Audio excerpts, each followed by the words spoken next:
Hello everyone, and welcome back. In today's video, I'm going to be jumping on the bandwagon just a bit by releasing my 10 crypto theses for 2022. Now, of course, I can't predict the future, but that's not going to stop me from trying.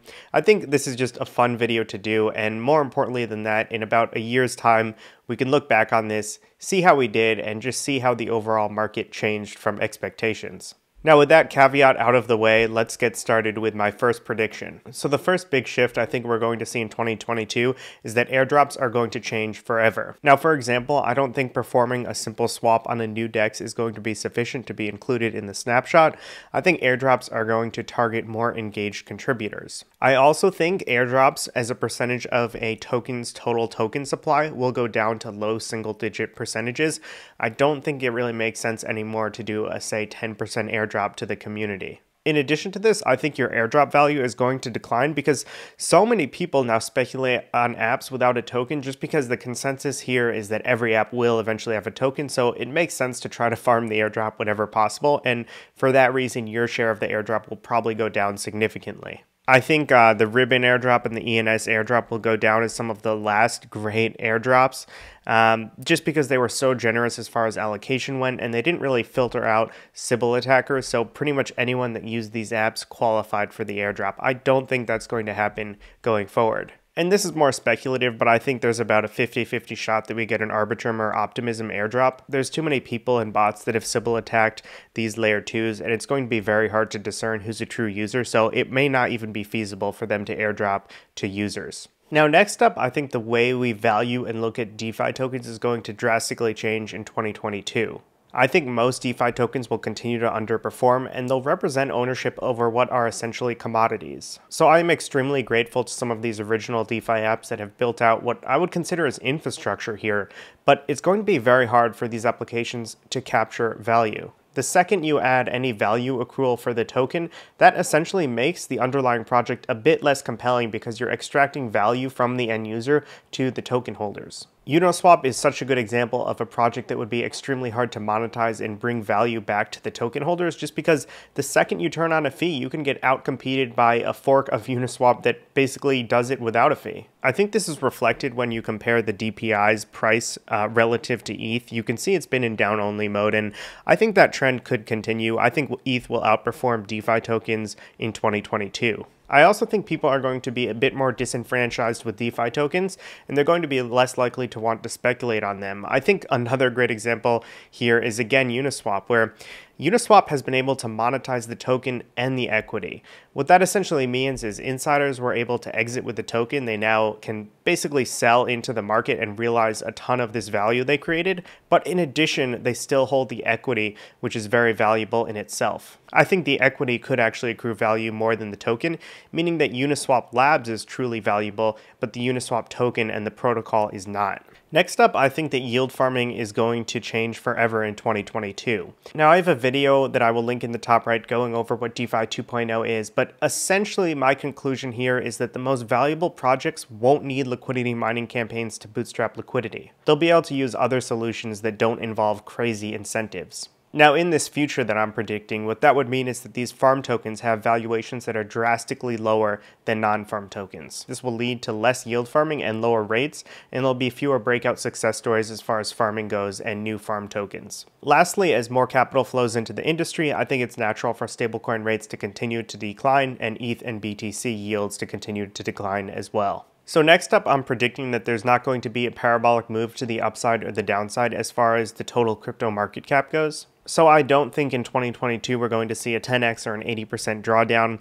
If you look at the price of Bitcoin, you can see the market cap there in the bottom right is about 1 trillion. For us to have a 10x in Bitcoin, that would be a $10 trillion market cap, which is probably not achievable yet or even close to it.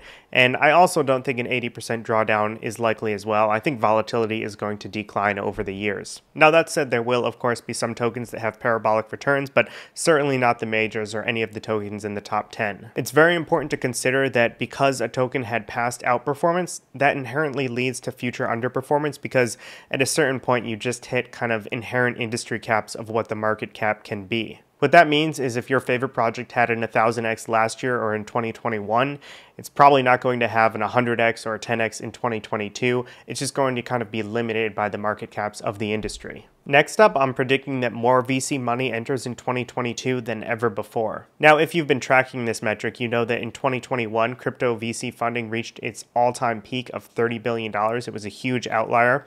You can see that in the bottom right here. You can see 2021's fundraising was just off the charts, which is incredible. But my hunch is that 2022 is going to be an even bigger year for fundraising. We won't be able to see about a 450% year-over-year increase as we did last year, but I think there is the potential for VC funding in crypto to double or even triple, hopefully. This is great because it just means that your favorite teams are going to be well funded for any bear market that could potentially come in the future. Now, next up, I think that blue chip NFTs will underperform ETH. So the best way I like to explain this is, let's say a CryptoPunk NFT costs 50 ETH today. I'd rather have the ETH than the CryptoPunk.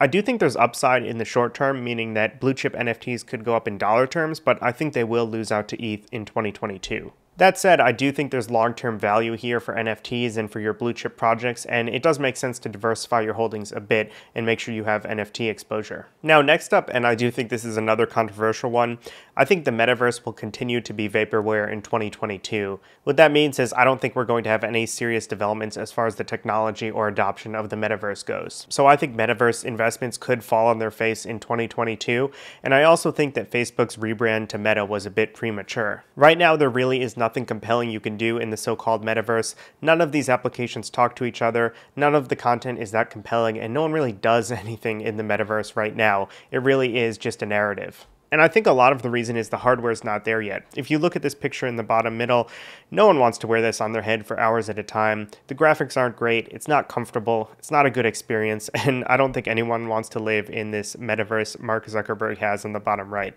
But I think all of that will change when Apple releases their AR glasses. Now, it's rumored this could come in 2023 at the earliest, but it's probably going to be a bit delayed. Apple is the best hardware manufacturer in the world, I would argue, and I think when they release their AR glasses, it's going to change everything, and there will actually be a metaverse being built then.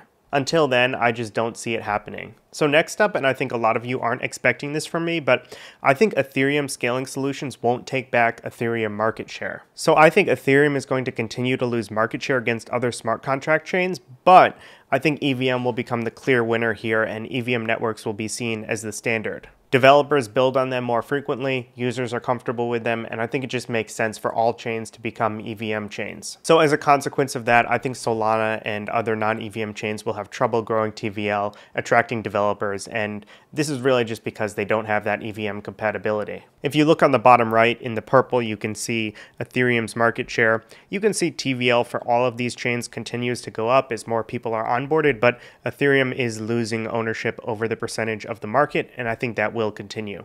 Now, next up, and this is a big hope of mine, it's that the idea of a DAO will mean something different in 2022. So it's my hope that we move from this model of one token, one vote, where basically some small percentage of users vote on Snapshot and whatever they vote happens to the application. My hope is we move towards a more decentralized governance and leadership model. Now, this is a good thing. We don't want any random individual to decide what happens. We want to delegate that control to leaders who decide for us. Now, you can see the comparison in the bottom right. On the left is kind of what we have now, where people vote and that vote enacts smart contract changes. Whereas I think a better model is a representative democracy where token holders vote, they elect DAO members, and those DAO members push in new changes to the smart contracts. And this is, of course, more similar to the US's political system. I just think it's a very interesting comparable, and I think that's something we will transition more towards. Now, lastly, I think everything in crypto is going to continue to decorrelate from Bitcoin. I think a great representation of this is the Bitcoin dominance, or what percentage of the total crypto market cap is Bitcoin. You can see it's gone down since inception. Right now we're at this kind of critical level, I guess you could say, of 40%, which I would expect to continue to go down. And I think that means that all of these different crypto assets are going to be less correlated with Bitcoin in the future. I think it makes sense for different sectors and different chains to have their own bull and bear markets at different stages in their life cycles. And a great example of this is the L1 rotation game that's happened in 2021, and also the kind of split between DeFi and NFTs, where DeFi had a bull market, then NFTs did, etc. So these really aren't the same things, and I expect them to have their own market cycles. I think we'll see this more and more in 2022. So those are all of my predictions for 2022. I hope you found that useful. More importantly though, I want to thank you all so much for an incredible year. I've really had a fantastic time building out this community and creating this content, and I can't thank you all enough for watching. With that said, I will see you all in the next video in 2022.